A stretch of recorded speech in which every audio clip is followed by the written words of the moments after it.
ज़मीन 15 BLD 14 BLD sorry, एक RTM दी मोगे दी, तीजा नक्का।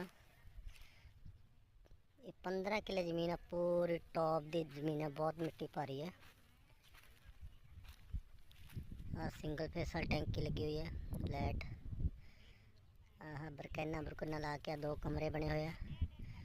कमरे के नाल ट्यूबवैल लगा है, बहुत वधिया मिठा पानी है, बहुत ही लोकेशन दी जमीन है। और वो सामने रोड जाती है जो कि राम सिंहपुरे तो कालू वाले ढाबे नूं जाती है।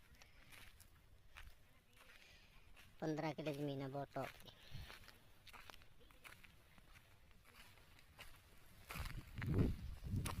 ये ट्यूबवैल दिखा देना।